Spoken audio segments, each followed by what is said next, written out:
We are just seeing the Prime Minister Anthony Albanese. He has been meeting with his Singaporean counterpart and is just about to hold a news conference. Let's take you there live. The world are transnational and the solutions must be transnational.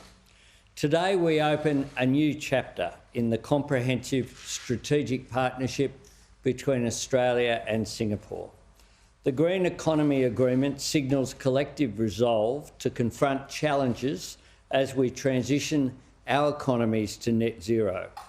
It will support clean energy innovation, unlock business opportunities and create jobs, and help deliver our emissions targets while positioning Australia as a renewable energy superpower.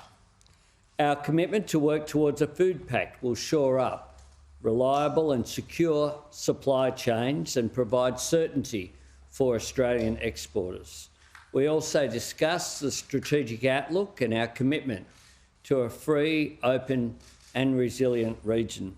I do want to thank Prime Minister Lee and thank him not just for the formal interaction that we've had here today, but also for the dinner where Jody and myself hosted the Prime Minister and Mrs Lee last night at the Lodge in what was a very enjoyable occasion indeed.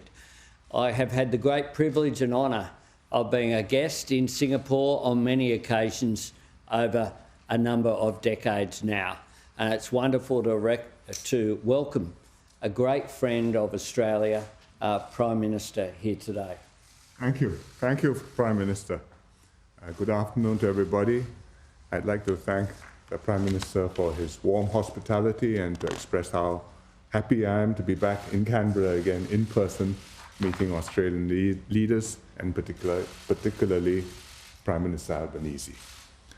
We talked about many things, but we in particular affirmed our comprehensive strategic partnership, which has made significant progress since it was set up in 2015.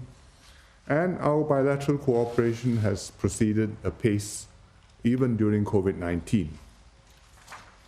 In fact, Singapore was the second country that Australia opened its doors to for quarantine-free travel, and we formed the fourth largest group of short-term visitors to Australia in the first half of this year, which, considering there are only 5.5 million odd people in Singapore, is not bad. We greatly appreciate Australia's generous and consistent support for our military training. It has fully resumed, and we're very happy that our units are present here and able to be of assistance to the Australian government in times of need, for example, during natural disasters and floods. I mentioned to the Prime Minister just now that Singapore is ready to provide assistance to support the Australian Defence Forces flood relief efforts for the floods in New South Wales and Victoria, and whatever else may develop in the season. And our officials will be in touch to work out how we can be most helpful. We've also worked on other areas to take our bilateral cooperation further, for example, in the Singapore-Australia Green Economy Agreement, which will support the transitions of our countries to net zero emissions and at the same time boost growth and create jobs in the green sectors. It's the first such agreement of its kind between countries, and we hope that it will be a pathfinder for other countries similarly to cooperate with one another to deal with what is a global problem. We are also deepening our cooperation in science and innovation.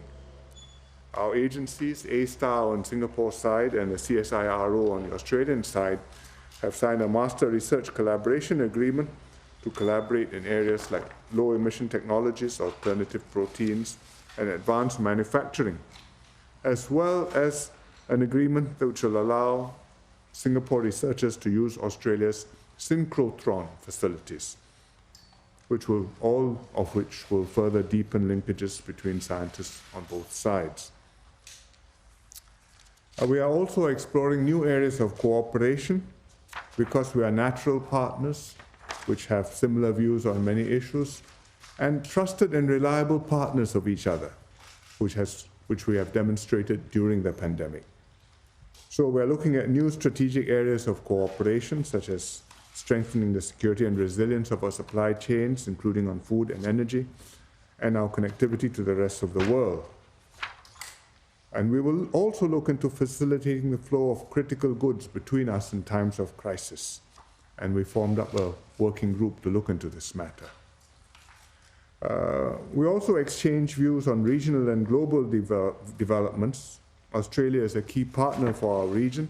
Singapore has long strongly supported Australia strengthening links with Southeast Asia, and we very much welcome Prime Minister Albanese's efforts to deepen this engagement and look forward to him participating in the ASEAN, the APEC, and the G20 meetings, which are taking place in Southeast Asia in a few weeks' time. Therefore, I'm very happy that the relations between our two countries have remained strong. It's a troubled world. Given the tensions in the world, it's important that like-minded countries work together for our mutual benefit, and I look forward to working with Prime Minister Albanese and his government to take our bilateral relations to even greater heights. Thank you. Thanks very much, Prime Minister.